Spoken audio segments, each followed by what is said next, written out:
अस्सलाम वालेकुम नाजरीन, शाहिद चौधरी ऑफिशियल के साथ मैं हूं आपका मेज़बान अब्दुल्ला तनवीर। नाजरीन, एक और आपको एक बार फिर से ब्रेकिंग न्यूज़ देते चले। नारोवाल अड्डे में एक बार फिर से फायरिंग का मामला पेश आया है और कत्ल होने वाले में से कहा जा रहा है बाकिर सुफियान नामी ये शख्स है जो कि वहाँ पे टिकट कलेक्टर था। और इसका कहा जा रहा है कि जो सगा भाई था वो भी किसी केस में जमान उर्फ कुग्गी भट्ट जो था इसके हवाले से वो भी गवाह था, जिसमें कहा जा रहा है लोग ये भी मान रहे हैं कि जमान उर्फ कुग्गी भट्ट ने इसको भी धमकियां दी थी कि तुम यहाँ से टिकटें वगैरह कलेक्ट ना करो, तुम अड्डे पे ना जाओ और अपने भाई को भी अब मेरे इस केस के हवाले से हटाओ कि वो यहाँ पे गवाह ना बने। जिसके नतीजे में आज आपने देखा कि शूटर्स वहां पे आए हैं और बाकिर सुफियान नामी ये शख्स को कत्ल कर दिया गया। इसके पीछे की क्या मुहरकात है हम जानेंगे senior crime analyst Shahid Chaudhary साहब से। अस्सलाम वालेकुम सर। वालेकुम अस्सलाम सर, कैसे हैं आप? अल्लाह का शुक्र सर। नारोवाल की फिजा एक बार फिर से दिन ब दिन खराब होती जा रही है सर, इदारे भी नहीं और शूटर्स भी सरेआम घूम रहे हैं। अब्दुल्ला, पता है क्या, मैं आपको एक चीज बताता हूँ। आपने इंट्रो दिया ना, मैं आपकी बात में नहीं बोला हूँ।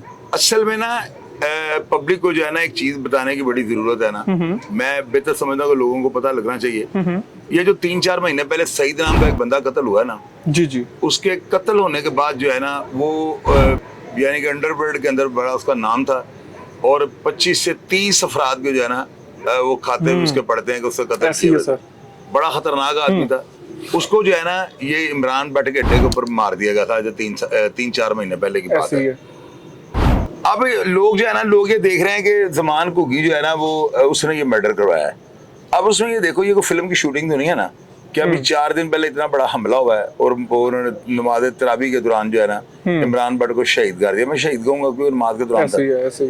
तो इतना बड़ा सेट कि कोई फिल्म का प्रोड्यूसर तो नहीं पीछे बैठा हो जो कहता है ऐसे कर लो वो सीन बन जाएगा। ये बड़ा मुश्किल काम होता है, बंदों को मैनेज करना, हमला करवाना, अटैक करवाना, थड़ा मारना, रैकी करना, फील्डिंग लगाना और उसके बाद कामयाब हो जाना। ये मकसद तो ये था, मारना, उन्होंने मार दिया। ये मैं इस चीज को नहीं मानता हूँ ना, मैं कभी भी इतने बड़े सेटअप को नहीं मानूंगा। आपके ख्याल से नहीं? मैं बताता हूँ ना आपको, ये जो सही था ना, इसका पूरे मरीद के अंदर अड्डे के ऊपर जो है बस स्टैंड जो था ना वहां पे बड़ा होल्ड था। ये वो समझ लेगा बत्ता या जगह जो भी आपने कहना कह सकते हैं।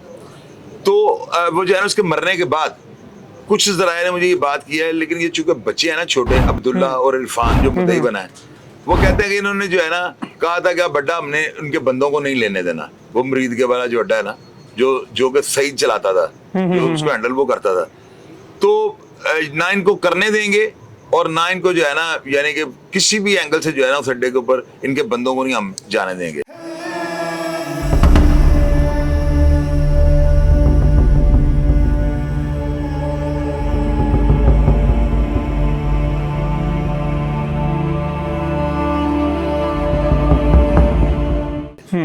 अब वो जो है सईद के जो हमायती थे उन्होंने ये जो है ना, आपको पता है कि मेरे पास अंदर की खबर आती है, उन्होंने जो है ना प्लान किया। उन्होंने कहा कि भाई अगर हम अड्डा नहीं ना लेंगे तो हम किसी को भी नहीं लेने देंगे। उस पादाश में उन्होंने दहशत और खौफ डालने के लिए जो है ना नारोवाल के बासियों के ऊपर, रिहायशियों के ऊपर और जो लोग इस स्टोरी से रिलेटेड हैं, जो करेक्टर इस स्टोरी में इन्वॉल्व हैं, उनको प्रेशराइज करने के लिए जो है ना उन्होंने ये मारा है इसको बाकर। अब तस्वीर के 2 रुख हैं। दूसरा, लोग ये कह रहे हैं कि जमान को गिरम बर्बाद दिया है। बिल्कुल सर, वो उसने बिल्कुल कहा था कि अगर कोई बंदा हमारे अड्डे की तरफ मैली निगाह से देखेगा तो उसको फिर उसके अंजाम का पता होना चाहिए। जाहिर है कि ये धमकी तो इसको नहीं आप कह सकते।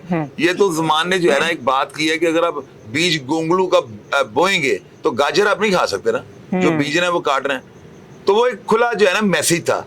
अब वो एक सदीक नाम का एक कैरेक्टर है जो इंटरव्यू दे रहे हैं ना, तो उसके बारे में मैंने पूछा, मैंने कहा मैं भी इस बंदे का इंटरव्यू करता, अगर ये बंदा इतना ही रिलायबल है या इतने हाजी छाना और इरफान मलंगी या इमरान भट्ट का इतना हमायती है जो इतना यानी कि आगे बढ़कर फ्रंट फुट पे आगे जो है इतने जबरदस्त बयान दे रहा है, तो मैंने कहा मैं इसका इंटरव्यू करता हूँ। मैंने इसके ऊपर रिसर्च शुरू कर दी। तो मुझे जवाब जो है ना ये मिला है कि भाई ना ये बंदा, इसका उनके साथ कोई रिश्ता है ना कोई वास्ता है। अच्छा। और ये बंदा राजगीर यानी मिस्त्री के तौर पे जो है ना उनके डेरे को बनाने के लिए आया था और फिर वो यहीं पे जम के रह गया। और आज वो बंदा इस तरह की स्टेटमेंट्स दे रहा है। अगर मेरे जराये दुरुस्त हैं, पहले मैं ये बात कर रहा हूँ, अगर मेरे जराये दुरुस्त हैं और इसी तरह हुआ है तो फिर मुझे ये बताएं इसका क्या अंजाम होगा। अब्दुल्ला, इस तरह कोई किसी को अपनी गद्दी पे नहीं बैठने देता। ये अंडरवर्ल्ड की रीत है। यहाँ पर जो है ना पैसे की या कारोबार की लड़ाई नहीं होती, यहाँ पर चुतराहट की जंग होती है। यहाँ पे कौन बड़ा है, किसका कद ज्यादा है, किसकी छाती ज्यादा चौड़ी है, किसका वेट ज्यादा है, इन चीजों को काउंट किया जाता है। बिल्कुल सर। और पैसा तो उनके पास जुबान को गिने किस तरह का है कि 800 करोड़ में से उधारा लिया। अब्दुल्ला कहते हुए बंदे की पैंट नीचे चली जाती है, ऐसी है सर, चली जाती है ना, बिल्कुल ऐसी। तो वो 800 करोड़ इस तरह 8 अरब सर एक अमाउंट है, 8 अरब रुपए का अमाउंट है। तो ये सारी चीजें जो है ना उन लोगों को सोचनी पड़ेगी जो अपने जो है ना इलीगल बेनिफिट्स के लिए दुकानें खोल के बैठ गए, शटर उठा लिया उन्होंने, और उनके ज़हन में ये बात है कि उनको कोई पूछने वाला नहीं होगा। तो ये अंडरवर्ल्ड की दुश्मनी है। ये दुश्मनी जो है ना कि दो जो है जिम्मेदार घरानों की दुश्मनी नहीं है, चुतराहट की बदमाशी। लेकिन एक चीज मैं ऐड करता चलूं, जो सदीक साहब ने जो बयानात अपने दिए हैं बड़े कॉन्फिडेंशियल बयानात उनकी तरफ से दिए गए, और मैं भी ये समझ रहा था बड़े हमायती और बड़े करता धरते हैं, लेकिन आपने जो अभी स्टेटमेंट दी है कि ये तो अब्दुल्ला मेरे दरायर, मैंने कहा ना, मैं खुद इंटरव्यू करना चाह रहा था कि यार इस बंदे से मैं कुछ बातें करता हूँ, अगर ये बंदा इतना उनका फैमिली का कोई है, लेकिन मुझे पता लगा कि वो बंदा उनकी फैमिली का दूर दूर उसका कोई वास्ता नहीं है। लेकिन जिस तरह के वो बयानात दे रहा है और अपने को फ्रंट फुट पे ला के वो लड़ रहा है, यानी लड़ने वाली बात है कि आप अगेंस्ट खड़े हैं, आप कह रहे हैं अगले को कि भाई मेरा मतलब सख्त जुमले उन्होंने बोले हैं 2-3 ना।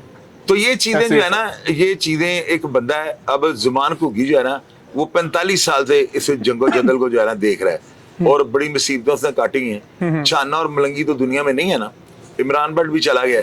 तो वो बंदा बड़ा पुख्ता इरादों का वो बंदा है, बड़ा यानी कि यूं कह ले कि बड़ी से दुनिया देख ली है, रिंद बन चुका हुआ है, रिंद बन चुका है। तो इन लोगों को चाहिए कि ये इससे जो है ना दरिया से, आग के दरिया से दूर रहें। मेरा इन सब लोगों को मशवरा है, मैसेज है कि जो लोग जो है ना बाहर से आगे कूदे हैं ना इस काम के अंदर, या वो समझ रहे हैं कि यमन आगे हो जाएगा, तो यमन नहीं होगा। ये जो है ना, हाँ, मेरी अपनी जो राय है, जो मेरा तज्जिया है, जो एनालिसिस मैं कर रहा हूँ, वो बड़े भयानक है। अच्छा सर, एक चीज मैं ना आज एक प्रोग्राम देख रहा था जहाँ पे फायरिंग वाला मामला पेश आया है, वहां पे ना एक शूटर का नाम बड़ा हाईलाइट किया गया है, मोहसिन माची नामी है शूटर, और कहा जा रहा है कि ज़मान उर्फ कुग्गी ने इस बंदे से मजीद ऐसे काम करवाए हैं, बड़े कत्ल करवाए हैं, चैन गोइयां चाह रही हैं। कुछ क्लैरिफाई में चाह रहा था आपसे कि क्या हो यार, उसको जो है ना उसके ऊपर और पर्चे होते जाएंगे, उसको बदनाम करते जाएंगे। मैं जो है ना इस चीज को मैं अहमियत नहीं देता हूँ, क्योंकि ये सेट बड़ा है ना अब्दुल्ला, ये कोई फोन तो नहीं है कि आपने कंपनी फिल्म में बैठे आपने कहना इसको ठोक दो तो वो जाकर ठोक देगा।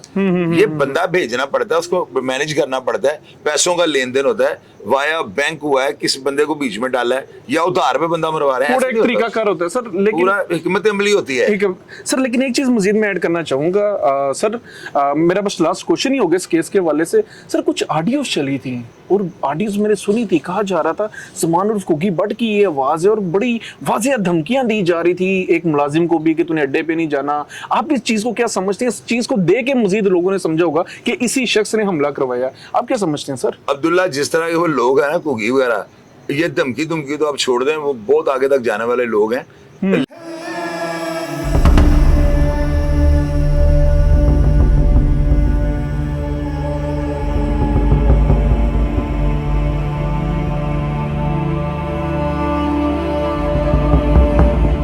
लेकिन ये जो है ना, मैंने सुनी थी वो ऑडियो ना, किसी प्रोग्राम में चल रही थी, तो उसमें बंदा बातों का था। अब उसने देखा इदारे जब उनको गिरफ्त में लेंगे, उनकी तफ्तीश करेंगे, तो ये चीजें मंजरे हम पे आएंगी। अभी स्टेटमेंट बंदा उससे बातों का ये भी कहता तेरा पियो भी मैं मारे, अपनी माँ ने जाकर पूछा, इस तरह की बातें हो जाती होती हैं।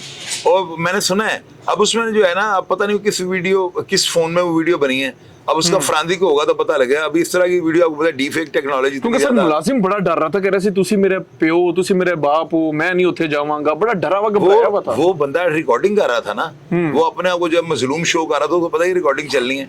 वो बंदा जो है ना, वो तो ओवर एक्टिंग कर रहा था, मैं देखिए वीडियो बहुत ज्यादा ओवर एक्ट कर रहा है, कि जैसे अभी इसको ज़मान कुग्गी ने गोली मार देनी है, तो वो उसको चूंकि पता था वो रिकॉर्डिंग कर रहा है और उससे रिकॉर्डिंग आगे चलानी है, तो अपने आप को बड़ा पॉजिटिव करके वो शो कर रहा है, तो ये सारा प्लांटेड है। तो उसमें जो है ना, अगर वो मोबाइल आ जाता है जिसमें वो वीडियो बनी होती है, उसका फ्रांसी हो जाएगा। अदरवाइज मैंने आपको अगर व्हाट्सएप कर दिया, फ्रांसी कैसे करवाओगे? फ्रांसी के लिए वो जो है ना, वो फोन होना चाहिए जरूरी है, या वो डीवीआर होनी चाहिए जिसके अंदर रिकॉर्डिंग है, दूसरी किसी चीज का फ्रांसी नहीं होता। सर मेरा लास्ट क्वेश्चन आपसे होगा, बल्कि हमारे नाजरीन का भी होगा, इस केस का अब क्या बनेगा, एंडिंग क्या होगी, कौन लोग इस अड्डे के वारिस कहलाए जाएंगे? अब्दुल्ला, अड्डा जो है ना, अड्डा पता नहीं कितनी जाने लेगा, बड़ी जाने लेगा ये अड्डा ना, क्योंकि मुझे ना, मैंने हमेशा हर कत्ल के अंदर आपको पता है, मैंने लोगों को कह दिया, सुलह की दावत दे दिया कि यार अमन की तरफ आओ, टाइम वेस्ट ना करो, अपने लिए टेंशन ना क्रिएट करो। लेकिन इस कत्ल में जो है ना, मैं मशवरा दे ही नहीं सकता हूँ, मैं किसी को भी नहीं मशवरा। क्या रीजन है सर? आपका तो बड़ा एक्सपीरियंस है इन चीजों के। यार ये खानदान इस तरह का है ना, ऊतों का खानदान है सारा, ब्लड तो वही है ना। ये सारे हाजी शाना इरफान मलंगी देख लें, छोटी छोटी बातों से जाना, यानी कि अगर ये दरगुजर करना चाहते तो शायद आज ये दुनिया में होते, लेकिन इन्होंने तख्तो ताज उल्टा के रख दिया, इन्होंने नारोवाल को उल्टा के रख दिया सर। ऐसी है तो ऐसे खानदान जो होते हैं ना, ये ऊपर से आपको पता है कि ये जो दही हैं इलाके में, इनको दही इलाके हैं बिल्कुल मेरी नजर में ना, दही तो यहाँ पे लोग ना डिग्निटी को बहुत ज्यादा देखते हैं। No doubt sir. सर इदारों के हवाले से क्या समझते हैं? बस इदारों के हवाले से बताइएगा, क्या चीजें चल रही हैं? अभी भी शूटर आते हैं, मार के चले जाते हैं। अब्दुल्ला, ये तो कार्रवाई क़यामत तक चलती रहनी है ना। ये तो देखिए, एक बंदा आ रहा है, उसके दिल में क्या है, वो वेपन लेके आता है, क्या कर जाता है, ये काम चलते रहने हैं। अब रही बात अदारों वाली, इसमें जो है ना, मुझे पूरा यकीन है कि जो वहाँ पे डीपी होंगे, अभी मुझे नहीं पता वहाँ पे कौन काम कर रहे हैं, वहाँ पे जो मुतल्लिका एसपी होंगे, डीएसपी, इलाके की जो पुलिस होगी, उसको वक्त पड़े होंगे। और ऐसे हाई प्रोफाइल केसेस, ऊपर से ये आगे बंदे को फिर टारगेट कर गए सर। तो इसमें जो है ना, हमारा सिर्फ ये काम होता है, हम किसी के खिलाफ बात नहीं करते हैं। मेरी तरफ से अभी मुझे कोई इरफान वगैरह की बात लगे, मैंने कर देनी है। ज़मान की कोई बात सामने मैंने उठा के सामने चीजें रखनी है ना हमने किसी की साइडें ले रहे हैं। हमारा मेरे हर प्रोग्राम में यही होता है कि फैसला पब्लिक करेगी। हमने सारी बातें उनको जो है ना, जो हमारे कानों तक पहुंची हैं, और जराए जो है तकरीबन मजबूत होते हैं मेरे ना, तो ये बातें अगर मेरे तक पहुंची हैं तो मेरा ख्याल है इनमें बड़ी सेंसिटिव ये बातें होंगी, इन पे सोचना चाहिए। तो अदारे जो है ना, उनकी शायद तफ्तीश में हम उनके लिए साजगार साबित हों, तो इसलिए सारी बातें मैंने पब्लिक से शेयर कर दी हैं। बाकी ज़मान को ही जो है, उसको मैं देख रहा हूँ कि वो जो है ना सख्त मिजाज आदमी है, ये मैं ऑन एयर कह रहा हूँ। और जो लोग अपनी दुकानें यानी इलीगल बेनिफिट्स लेने के लिए कि हम अड्डे के मालिक बन जाए, हो जाएगा, ये चीजें जो है ना, वो कभी मजीद कत्ल-ओ-गारत बढ़ जाएगी सर। वो बंदा कबूल नहीं करेगा, मर जाएगा, कबूल नहीं करेगा। क्योंकि उन्होंने इतनी जंगो-जदल, इतनी जद्दोजहद, इतने मुकदमात के बाद सारा कुछ ये बनाया हुआ है, तो वो चाहेंगे उनकी आंखों के सामने उनका आशियाना को लूट के ले जाए। तो ये उन लोगों को चाहिए कि वो पीछे हट जाए, वो साइड पे हो जाए अपने नाम से। जो खानदान है, इसी को भुगतने दें। अभी देखे ना, सदीक साहब, मुझे पता लगा राजगिरी का काम करते थे, और आज जो इतनी बड़ी बड़ी बातें। सर मैं खुद बड़ा हैरान हूं, बड़ा कॉन्फिडेंशियल बयान आते हैं उनके। मैंने सोचा मेरा बयान कॉन्फिडेंशियल नहीं है, मैं जो आपको दे रहा हूं, मेरे जरा नीचे पढ़ लीजिएगा। एनालिस्ट के तौर पे कर रहे हैं ना, वो तो एक मतलब एक हमायती बन के उन्होंने बयान दिए, वो दिए हैं, लेकिन मैंने अपनी रिसर्च जो है की है, उसने जो बात सामने आई। बिल्कुल सर। बहरहाल नाजरीन, ये हमारा आज का प्रोग्राम था। काफी ऐसी बातें थी जो कि मैं जानना भी चाह रहा था, हमने पूछी भी हैं। कुछ ऐसी चीजें थी जो कि इन्होंने अपने एक्सपीरियंस के तहत इन्होंने बेहतर समझा कि बाद चीजों को हाईलाइट ना किया जाए, उनको सिर्फ तफ्तीश जो है वो सिर्फ इदारे ही कर सके। और ज़मान उर्फ कोगी भट्ट के वाले से जो बयान थे वो भी मैंने शाहिद चौधरी साहब से क्लियर किए हैं। बाकी मजीद जो लेटेस्ट अपडेट आएगी, इस खानदान का क्या बनेगा, इस अड्डे का वारिस कौन के लाया जाएगा, इस दुश्मनी का क्या बनेगा, इंशाल्लाह ताला हम आपके सामने रखेंगे। इसी के साथ मुझे और senior crime analyst Shahid Chaudhary साहब को इजाजत दीजिए। अल्लाह निगहबान।